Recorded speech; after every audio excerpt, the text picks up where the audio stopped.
the Great Miami Hurricane. I'll never forget that morning in September of 1926. The storm destroyed Miami. Most of us colored folk lost everything. I can still hear the screams of mothers calling out for their children and husbands. Our substandard housing was quickly demolished. But the worst was when the police forced all our husbands and even our young girls at gunpoint to leave our homes to help clean up the properties of them white folks. In fact, reports were coming in that people were being lynched, bodies riddled with bullets, even burned. Remember, this is the Jim Crow period. Jim Crow is an elaborate system of laws and customs that relegated people of African descent to the bottom of the social and political ladder. Now, this is my church. This is a parish hall. Born in the 1920s, Thelma Gibson experienced firsthand the layers of Jim Crow's hardship. Everybody knew there were two sides of Coconut Grove. We knew we were in Colored Town, and we knew in White Town, and we knew certain things we couldn't do in White Town. We had to drink out of the colored fountains. The water was colored in white fountains, so we had the colored water. If we went downtown, the only place you could go to the bathroom would be the courthouse. We couldn't eat at lunch counters. So things were already that way, but you knew it, and you were taught to stay in your place. You know, you don't push yourself to try to get into where white folk don't want you.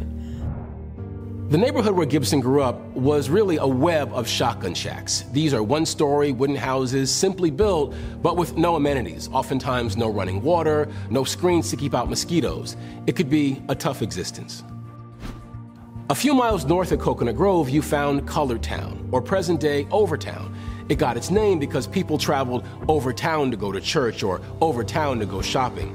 Overtown represented the heart of Black Miami. It was a place of businesses and community, and also a place that Enid Pinckney remembers as being one of tight family bonds. The families were particular about their children and were very emphatic about getting a good education, going to school, and furthering their education.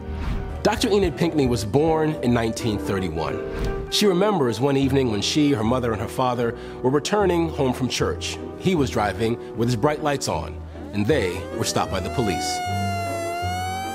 The policeman told him to take his hat off. My father asked the policeman what law was he violating by keeping his hat on. And that incensed the policeman, that this black man would question him. So he hauled off and slapped him and knocked his hat to the ground. He was very angry. And then the policeman said to my mother, do you think you can calm him down? So my father said to the policeman, don't speak to her. You deal with me. You slapped me. You disrespected me. The police said, well, you give me no alternative but to take you to jail.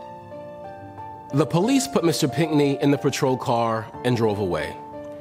No one knows exactly what was said, but after several hours, the police returned him to his family and his daughter Enid. And he believed that he should stand up for what he thought was right.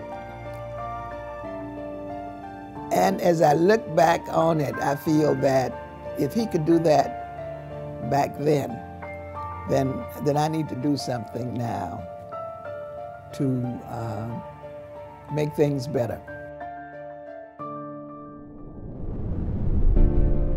Historian Marvin Dunn also stood up against Jim Crow, but this time it was on a bus, as he remembers. Once the bus left Miami, I moved up into the middle of the bus, which was forbidden. But it felt good. It felt different once I moved to the middle of the bus. But that night, white people got on that bus and they were sitting behind me. And the next morning, there were some white high school kids using the bus to get to school. And a white girl sat down right next to me. I was 17 years old. I'd never been that close to a white person. And as soon as that child sat down next to me, you could hear a pin drop on that bus. A young white boy on the bus eventually stood up and yelled racist remarks at Dunn. No, you never forget that kind of insult. It pierces the heart. Such was the experience of being black under Jim Crow. The city of Miami even required that black workers use racial ID cards to explain their presence on the white side of town. They had to register with the police. And if you didn't have your card on you when stopped either by law enforcement or by an everyday white citizen, you can expect any manner of harassment or violence.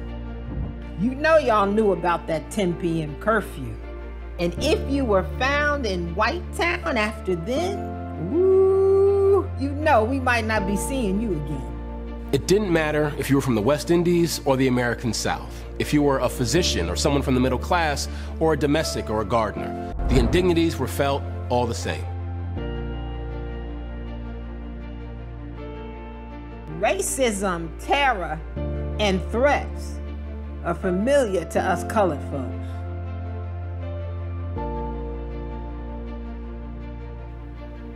But that didn't stop us. At one point, we gathered our tax receipts together. We marched down to that tax man's office to show proof that we paid taxes and deserve city services. Ultimately, Virginia Key Beach would be established through the use of tax receipts, physical evidence that black Miamians were paying for amenities that they simply were not getting. Being black in Miami meant experiencing danger from the environment itself. Children who wanted to retreat from the heat of the summer would sometimes look for rock pits at construction sites that held rain runoff.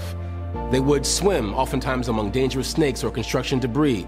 More than a few would lose their lives to snake bites, drowning, or other kinds of physical dangers. A lot of kids swam in rock pits where they dug into the ground to do construction of buildings. They left these vast holes in the ground and with beautiful aqua water coming up. But they were dangerous places to swim. Why were they dying in rock pits? Because they were not allowed to be in places where white people were using the water.